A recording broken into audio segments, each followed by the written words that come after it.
Hey guys, welcome back to my channel Stories Valley. दोस्तों, आज हम सुनेंगे करवा चौथ पर चुड़ैल के बदले की कहानी। तो आइए कहानी शुरू करते हैं।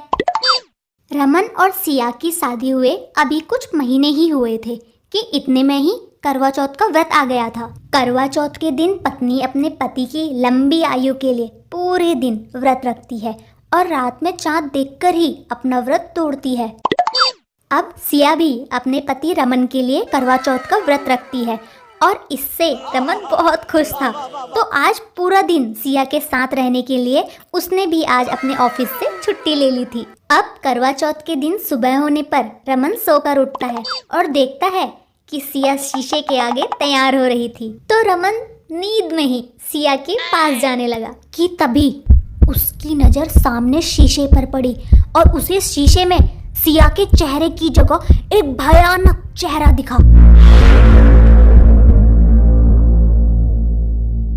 उस भयानक चेहरे में एक बड़ा सा कट का निशान था। रमन ये देखते ही बहुत ज्यादा घबरा गया और उसके पसीने छूट गए। रमन ने जल्दी से अपनी आंख मली और फिर से शीशे की तरफ देखा तो वो क्या देखता है कि शीशे में तो सिया का ही चेहरा है।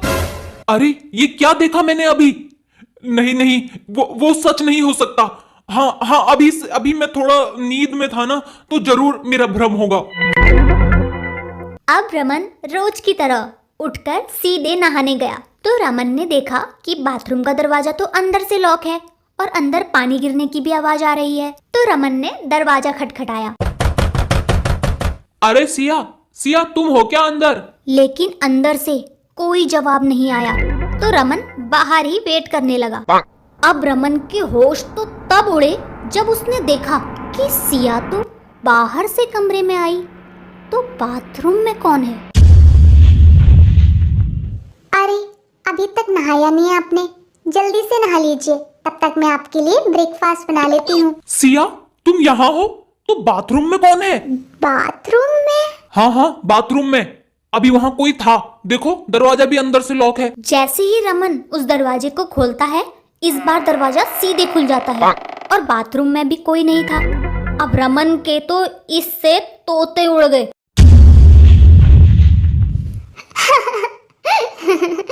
उठ जाइए जी, नींद से उठ जाइए अब।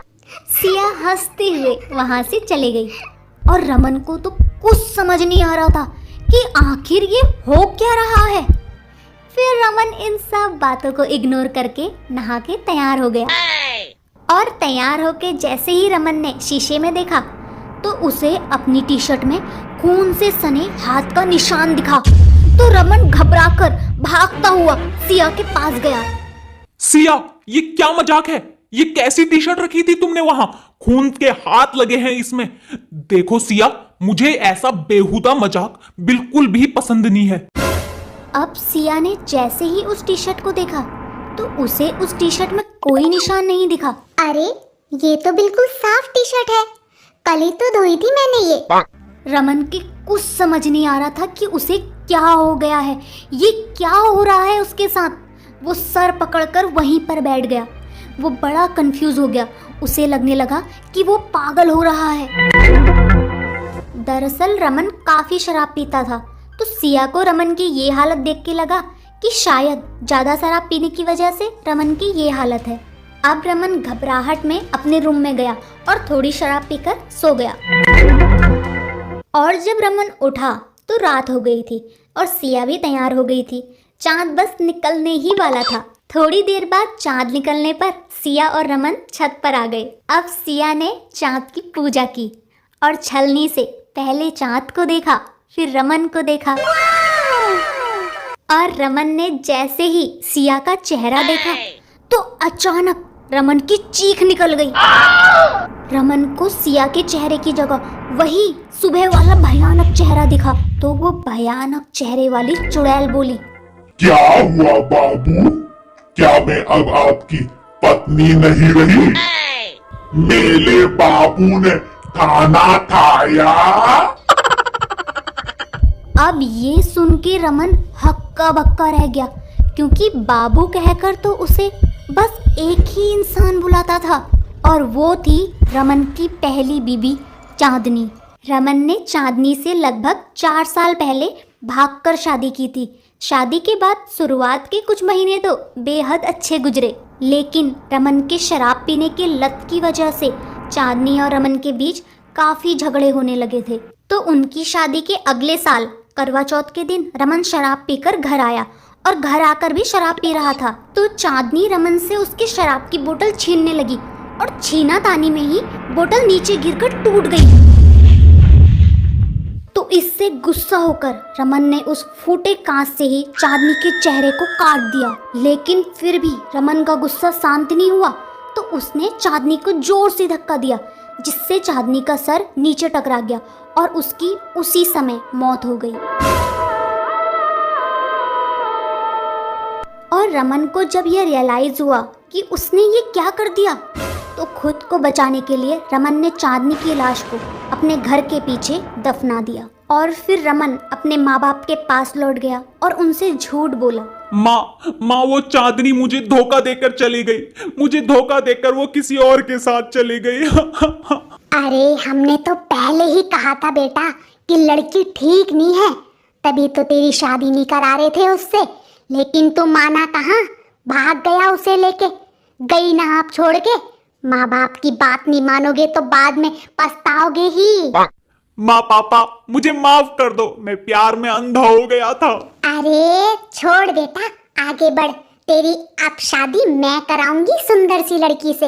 रो मत मेरे लाल, रो मत। और फिर रमन के घर वालों ने कुछ साल बाद उसकी शादी सिया से करा दी थी। रमन की जिंदगी का ये घिनौना सच किसी को नहीं पता था, और जिसे पता था वो आज उसके सामने खड़ी थी अपना बदला लेने के लिए। चांदनी तुम? हाँ मैं। क्यों यकीन नहीं हो रहा? चांदनी तुम तो मर गई थी ना। मैंने तो अपने इन्हीं हाथों से तुम्हें दफनाया था। हाँ, और मैं लौट आई अपना बदला लेने के लिए। तुझे वैसे ही मारूंगी जैसे तूने मेरी जान ली थी। चांदनी देखो चांदनी, मैंने तुम्हें जानबूझ के नहीं मारा। मैं तुमसे प्यार करता था, मैं नशे में था। वो बस एक एक्सीडेंट था। हाँ तो तेरा भी मैं एक्सीडेंट ही करूंगी। चांदनी कांच के टुकड़े से रमन के चेहरे पर कट लगा देती है और रमन दर्द से चिल्लाने लग गया। चांदनी तू मुझे मार नहीं सकती, तू तो मुझसे प्यार करती थी ना। हाँ प्यार करती थी नहीं, प्यार करती हूँ, तभी तो तुझे अपने साथ लेने आई हूँ। अब ये सब रमन की पत्नी सिया सुन लेती है और वो रो के चुड़ैल के पैरों में गिर जाती है। चांदनी बहन, इनको माफ कर दो। मैंने सब सुन लिया है। तो इन्होंने तुम्हारे साथ बहुत गलत किया, लेकिन तुम आज करवा चौथ के दिन मेरे साथ इतना गलत नहीं कर सकती बहन।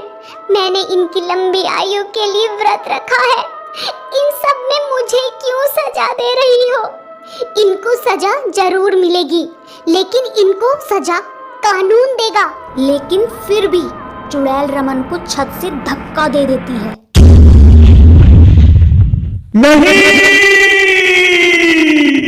अब रमन छत से जमीन पर गिरने ही वाला होता है कि उसे चुड़ैल पकड़ लेती है और उसे उठाकर फिर से छत पर ले आती है। मुझे माफ कर दे चांदनी, मुझे माफ कर दे। तुझे जिंदा मैं सिर्फ तेरी पत्नी की वजह से छोड़ रही हूँ, क्योंकि तेरी वजह से मेरी जिंदगी तो बर्बाद हो गई, लेकिन इस बेचारी की क्या गलती। Thank you Chandni, thank you.